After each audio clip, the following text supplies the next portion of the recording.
Hello students, कैसे हैं आप लोग। आज से हम लोग स्टार्ट करने वाले हैं फाइनेंशियल। ठीक है, हमारी जो सेकंड बुक है फाइनेंशियल वो हम लोग स्टार्ट करने वाले हैं। और मैं डीके गोयल से भी स्टार्ट कर रही हूँ, वहां से मैं रेशियो स्टार्ट कर रही हूँ, और टीएस ग्रवाल से मैं कैश फ्लो।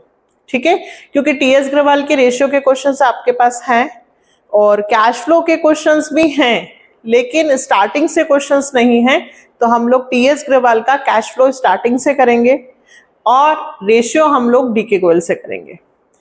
और एक और बात, यदि आपको अभी कैश फ्लो आ रहा है और यदि आप लोगों को लगता है कि डीके गोयल के क्वेश्चन तो बेटा बिल्कुल सिमिलर हैं, सेम क्वेश्चंस हैं, ठीक है, तो अगर आप ये भी पढ़ते हैं तो आप डीके गोयल के क्वेश्चन सॉल्व कर सकते हैं। उसका भी वीडियो बनाएंगे, बट पहले टीएस ग्रवाल का कैश फ्लो 8 नंबर का है। ये 6 मार्क्स का तो एक क्वेश्चन कंफर्म है, 2 एमसीक्यूज कंफर्म है, 8 नंबर का चैप्टर है, इसलिए बहुत इंपॉर्टेंट है। आप लोगों को वाइवा में भी इससे रिलेटेड क्वेश्चंस आएंगे, प्रोजेक्ट फाइल भी आपको इससे बनानी है, तो इस क्वेश्चन मतलब चैप्टर को बहुत अच्छे से आपको आना चाहिए। सिर्फ केवल रूल्स रेगुलेशन बातें हैं जो हमें याद रखनी है।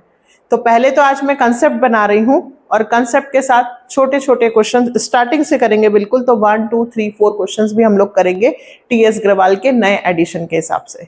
तो करें स्टार्ट बेटा, बिल्कुल आराम से शांति से जो मैं कह रही हूं बस आप उसको सुनना है ना, समझने की कोशिश करना।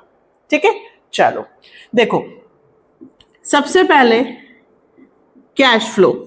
ठीक है, मैं पूरा एक साथ फॉर्मेट नहीं बता रही हूं कि आप कंफ्यूज हो जाओ, थोड़ा थोड़ा रोज मैं आपको सिखाऊंगी तो आपको डेफिनेटली आ जाएगा। सबसे पहले कैश का फ्लो है ना, हम जो भी काम करते हैं बिजनेस में किसके लिए करते हैं, पैसा कमाने के लिए।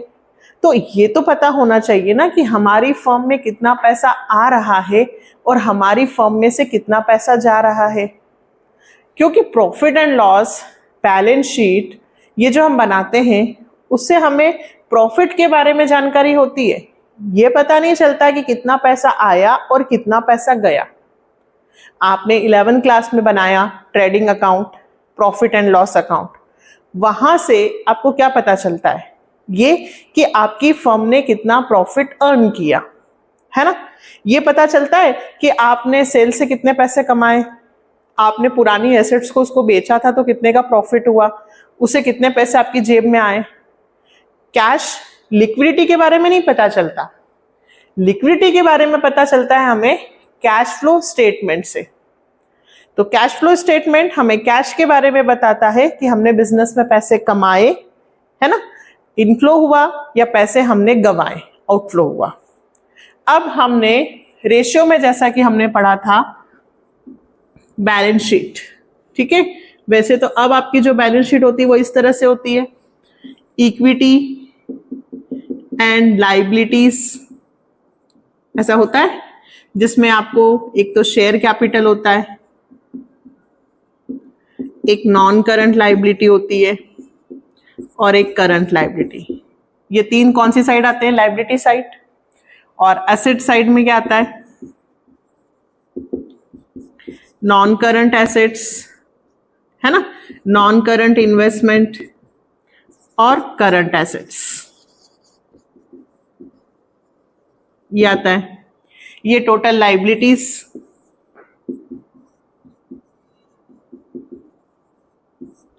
और ये टोटल एसेट्स,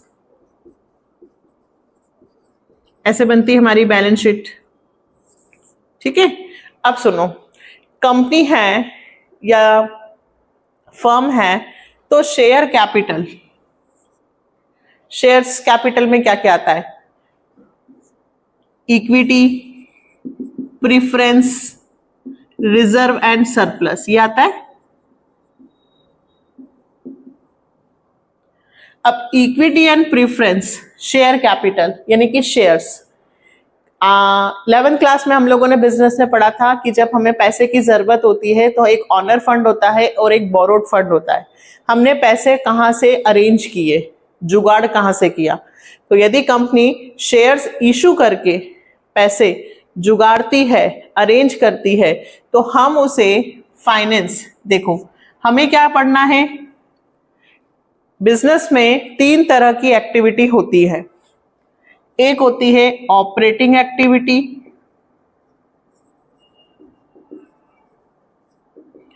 है ना, एक होती है इन्वेस्टिंग एक्टिविटी,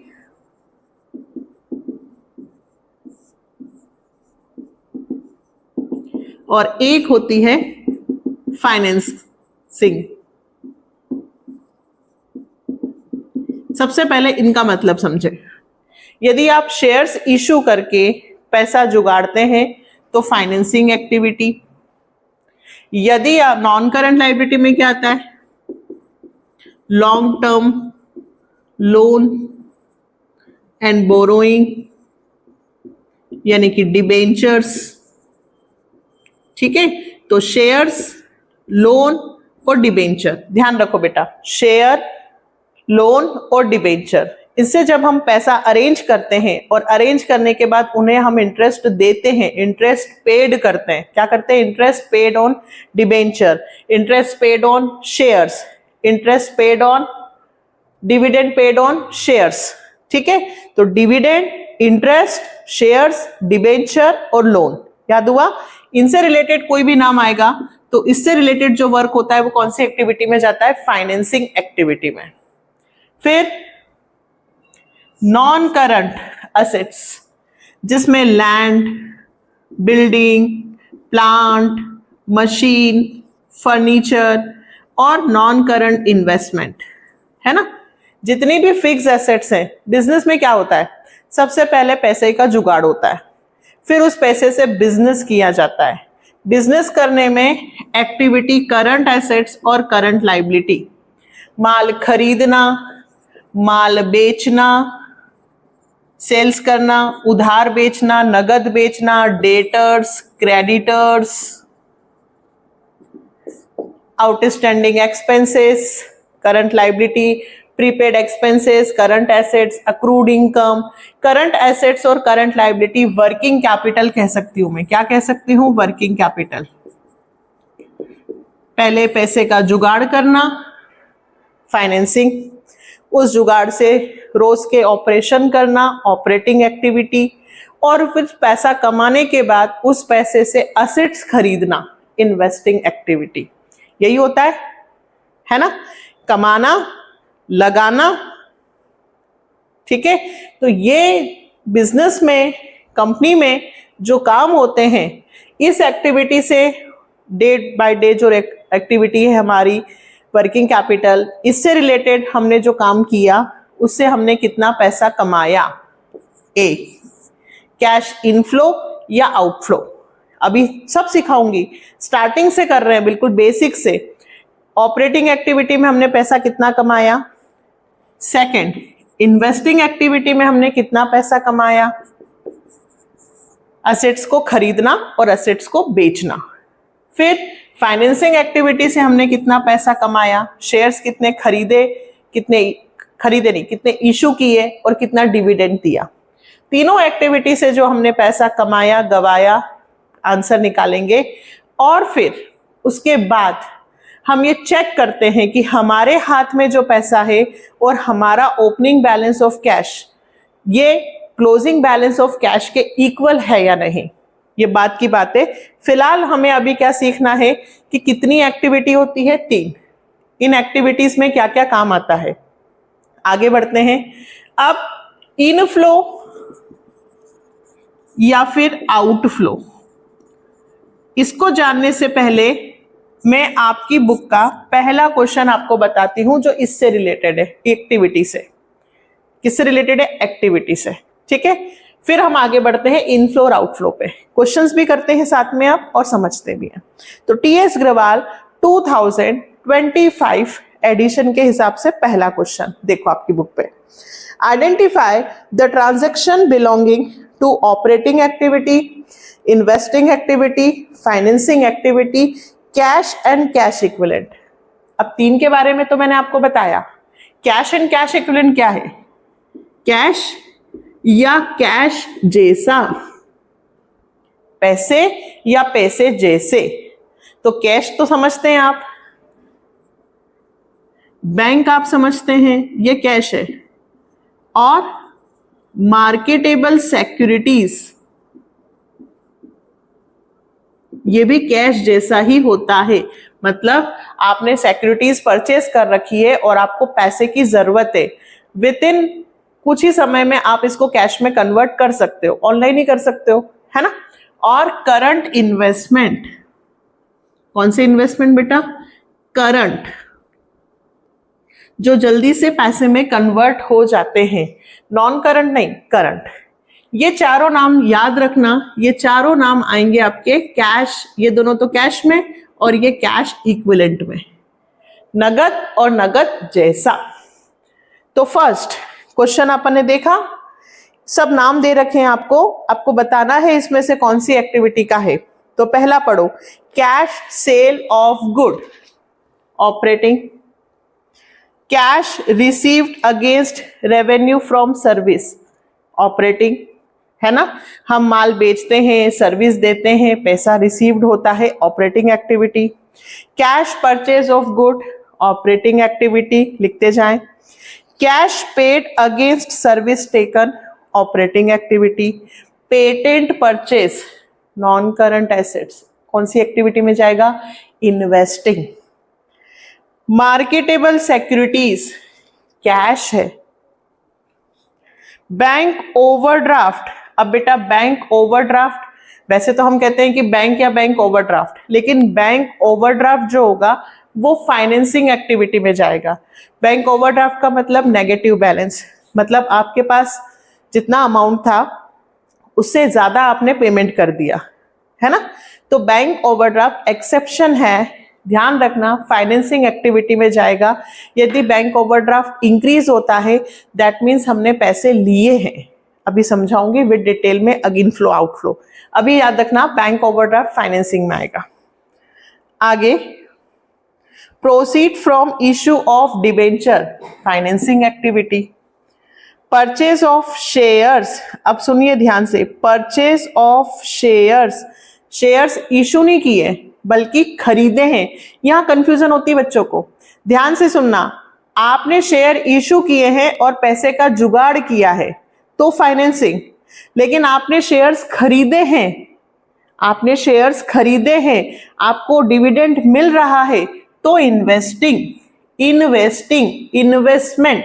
आपने शेयर्स खरीदे हैं तो इन्वेस्टमेंट में जाएगा, इन्वेस्टिंग एक्टिविटी में जाएगा, ध्यान रखना। Next, repayment of long term loan, financing. फिर आया commission received, daily routine, operating. Debentures का रिडेम्पशन किया, financing. Interest on debenture, financing. Interest on investment, investing. Income tax paid, operating. Profit earn करेंगे तो टैक्स भी तो भरना पड़ेगा, ऑपरेटिंग। इनकम टैक्स पेड लेकिन सेल ऑफ एसेट्स पे है तो investing. Cash receive from debtor, operating. Cash paid to creditor, operating. मैंने ये क्वेश्चन क्यों बताया? ये हमें बताता है कि कौन सा वर्क कौन सी एक्टिविटी में आया। फिर से बताती हूं, शेयर, डिबेंचर, लोन और बैंक ओवरड्राफ्ट फाइनेंसिंग में जाएगा। कमीशन रिसीव्ड, सर्विस दी, सर्विस ली, पेमेंट दिया, पेमेंट लिया, क्रेडिट सेल्स, क्रेडिट परचेज, सब ऑपरेटिंग में जाएगा। शेयर्स खरीदे, इन्वेस्टिंग में जाएगा। शेयर इशू किए, फाइनेंसिंग में जाएगा। ध्यान रखना, अभी और क्वेश्चन आ रहा है। Next, second, classify the following transaction as operating activity for a finance company and a non finance company. आपको 6 नाम दिए हैं, purchase of shares, dividend received, dividend paid, loans given, loan taken, interest paid on borrowing. ये questions हम क्यों कर रहे हैं, ध्यान से सुनिएगा। यही क्वेश्चंस आपको कहाँ आएंगे? एमसीक्यूज में। सबसे पहले फाइनेंस कंपनी क्या होती है और नॉन फाइनेंस कंपनी क्या होती है, ये हमें पता होना चाहिए। माल खरीदना, माल बेचना, बिजनेस के जो भी सारे वर्क है वो सब नॉन फाइनेंस कंपनी है। फाइनेंस कंपनी जहां पे लोन लिया या दिया जाता है, जो पैसे से रिलेटेड काम करती है। आपको पैसे चाहिए, ये लीजिए, आपको पैसे, जो आपके पैसे को लेकर फिर वो इन्वेस्ट करती है और वहां से प्रॉफिट अर्न करती है। जो पैसे से रिलेटेड बिजनेस करती है वो होती है फाइनेंस कंपनी। और जो माल, कोई भी सामान खरीदती बेचती है, बाकी जो भी सारे वर्क है वो कौन है? Non finance. बैंकिंग कंपनी किस में आएगी? फाइनेंस कंपनी में, जो आपसे पैसे लेती भी है और आपको पैसे देती भी है। तो पहला, आपने शेयर्स खरीदे, ठीक है, तो फाइनेंस कंपनी शेयर्स खरीदती भी है, इशू नहीं करती है, खरीदती है, इन्वेस्ट करती है। भाई आपसे पैसा लेगी तो उसको कहीं ना कहीं लगाएगी। तो जितनी भी फाइनेंस कंपनी होती है वो आपसे पैसा लेती हैं और फिर उस पैसे को आगे इन्वेस्ट करती हैं। तो यही उसका डेली रूटीन का काम है। किसका? फाइनेंस कंपनी का डेली रूटीन का काम है। तो ये ऑपरेटिंग एक्टिविटी में आएगा। किसकी ऑपरेटिंग एक्टिविटी में? फाइनेंस की। नॉन फाइनेंस की उसका ये काम थोड़ी ना है। हाँ, अगर उसने शेयर्स खरीदे हैं तो हम ये जरूर कह सकते हैं कि उसने इन्वेस्टमेंट किया है। ये उसकी कौन सी एक्टिविटी में आएगा? इन्वेस्टिंग। Just general knowledge. आपको क्वेश्चन में बताना है ऑपरेटिंग एक्टिविटी में कौन से वर्क आएंगे। तो शेयर्स खरीदना फाइनेंस कंपनी की ऑपरेटिंग एक्टिविटी में आएगा। डिविडेंड रिसीव्ड करना, ये भी ऑपरेटिंग एक्टिविटी में आएगा। डिविडेंड पेड, ये नहीं आएगा। डिविडेंड पेड ये ऑपरेटिंग एक्टिविटी का हिस्सा नहीं है, ये इसकी फाइनेंसिंग एक्टिविटी का हिस्सा है। अब फिर कंफ्यूजन, तो सुनिए ध्यान से। फाइनेंस कंपनी का काम है लोन लेना, लोन देना और पैसे को आगे इन्वेस्ट करना, ये उसका वर्क है। वो शेयर्स इशू करे जब उसको पैसे की जरूरत होगी। तो यदि फाइनेंस कंपनी ने शेयर इशू करके शेयर्स लिए हैं और फिर डिविडेंड दिया है, तो ये फाइनेंस कंपनी की एक्टिविटी तो है, बट कौन सी एक्टिविटी है? फाइनेंसिंग। यही कंफ्यूजन होगी, यहीं से एमसीक्यूज आएगा। अगर आपने मेरी बातें ध्यान से सुनी है तो आपको कभी प्रॉब्लम नहीं आएगी। फाइनेंसिंग कंपनी का काम है लोन लेना, लोन देना, ठीक है, और शेयर्स पे पैसा इन्वेस्ट करना, ये ऑपरेटिंग है। लेकिन यदि उसे पैसे की जरूरत है, उसने शेयर इशू किए हैं, तो ये उसका वर्क तो है, बट कौन सा? फाइनेंसिंग। तो शेयर, उस पर डिविडेंड देना फाइनेंसिंग एक्टिविटी में जाएगा। नहीं याद होता है, इतना ध्यान रखना कि शेयर्स खरीदे इन्वेस्टिंग, शेयर इशू किए फाइनेंसिंग, ठीक है। अब अभी आगे लोन टेकन करना ऑपरेटिंग एक्टिविटी आएगा। इंटरेस्ट पेड ऑन बोरोइंग, ये भी ऑपरेटिंग एक्टिविटी आएगा। सारी ऑपरेटिंग एक्टिविटी में आएगा, सिर्फ डिविडेंड पेड ऑन शेयर्स को छोड़कर, ठीक है। Next, third, state which of the following would result in inflow और आउटफ्लो और no flow of cash and cash equivalent. ये भी बहुत इंपॉर्टेंट है एमसीक्यूज के पॉइंट ऑफ व्यू से। किसमें आपने पैसे कमाए? पैसे कमाए तो इनफ्लो, पैसे गवाए तो आउटफ्लो, ठीक। और जिसमें ना पैसे आए और ना पैसे गए, वो है जिसको आपको लिखना है नो फ्लो। फर्स्ट, आपकी फिक्स एसेट्स थी 1 लाख रुपए की, आपने उसको प्रॉफिट 10,000 रुपए पे सेल किया। कौन सी एक्टिविटी का हिस्सा है? इन्वेस्टिंग। आपके पास पैसे आए, क्या बोलोगे? Inflow. Second, sale of goods against cash, माल बेचा, पैसे आए, inflow. Purchase of machinery for cash, machine खरीदी, इन्वेस्टिंग, पैसे आए नहीं, पैसे गए, आउटफ्लो। मैं क्या सिखा रही हूं? इनफ्लो और आउटफ्लो। मशीन खरीदी, मशीन खरीदी, पैसे गए, आउटफ्लो।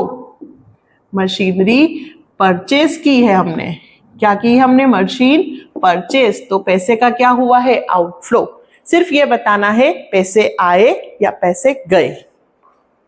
फिर purchase of land and building 10 lakh, consideration paid by issue of debentures, ये ना तो पैसे आए और ना पैसे गए। क्यों मैडम? क्योंकि हमने लैंड एंड बिल्डिंग खरीदी है, लेकिन उसके बदले में मैंने डिबेंचर्स इशू किए हैं। लैंड एंड बिल्डिंग तो परचेज की, बट पैसे नहीं दिए। आपने कोई चीज खरीदी और उसके बदले में आपने कोई दूसरी चीज दे दी, barter exchange, exchange of barter system. ना पैसा आया ना पैसा गया, नो फ्लो। आगे, issue fully paid bonus share, ये भी बहुत आएगा। देखिए बोनस कब मिलता है? बोनस मिलता है जब आपने बहुत अच्छा काम किया, कंपनी ने खुश होकर हर एक एम्प्लॉय को 5-5 शेयर्स दे दिए, लेकिन बोनस में दिए, उन्होंने पैसे नहीं लिए आपसे, सिर्फ बोनस के रूप में आपको शेयर्स इशू किए हैं, तो ना पैसा आया ना पैसा गया। तो जब शेयर्स बोनस शेयर इशू करोगे तो ना पैसा आएगा और ना पैसा जाएगा, no flow. Cash withdrawn from bank, no flow. क्यों मैडम? बैंक से पैसे निकाले, बैंक में से गए और कैश में बढ़े, दोनों ही तो कैश और बैंक हमारे कैश इक्विवेलेंट कैश ही है। तो यहां से निकाल के यहां गए, यहां से निकाल के यहां गए, इससे ना तो इनफ्लो हुआ ना आउटफ्लो हुआ, क्योंकि दोनों कैश है। Payment of interim dividend, interim dividend का पेमेंट किया, शेयर्स इशू किए थे तो डिविडेंड दिया, कौन सी activity? Financing. Paid, outflow, paid मतलब आउटफ्लो। मैं आपको सिर्फ आज कंसेप्ट क्लियर कर रही हूं, इनफ्लो क्या होता है, आउटफ्लो क्या होता है, ऑपरेटिंग एक्टिविटी में क्या आता है, इन्वेस्टिंग में क्या आता है, फाइनेंसिंग में क्या आता है। आप एक बार इसको समझो, करो, डेफिनेटली आएगा। लास्ट एक और करते हैं, फोर्थ, और अगले से फिर NP before tax extraordinary item क्या होता है वो भी समझाऊंगी नेक्स्ट में। अभी पहले फोर्थ करते हैं। For each of the following transaction calculate the resulting cash flow and state the nature of cash flow whether it's operating, investing और फाइनेंसिंग।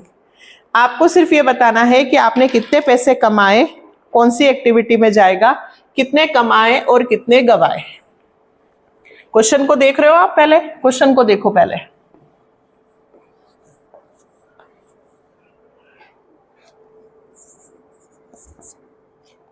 पहला पॉइंट, आपने मशीन खरीदी 2,50,000 की, 20% आपने चेक से पेमेंट किया और बाकी के लिए आपने bonds for the balance payable. तो जिसके बदले में आपने कोई सामान दिया है उससे फिलहाल मतलब नहीं है। नगद कितना जा रहा है? 20%। कितने की मशीन खरीदी? 2,50,000 की। 2,50,000 की मशीन के बदले में आपने अभी केवल 20% का पेमेंट किया है 50,000 का। 50,000 होंगे आउटफ्लो। कौन सी एक्टिविटी? Investing activity. आपने मशीन खरीदी है, इन्वेस्टिंग एक्टिविटी में आएगा। आउटफ्लो कितने का हुआ है? अभी सिर्फ 50,000। Second point, paid 250 to acquire shares in Informa technology limited and received a dividend 50,000 after एक्वाइजिशन।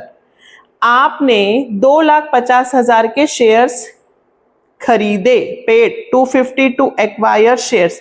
अब 2 लाख रुपए, पहले तो कौन सी एक्टिविटी? इन्वेस्टिंग।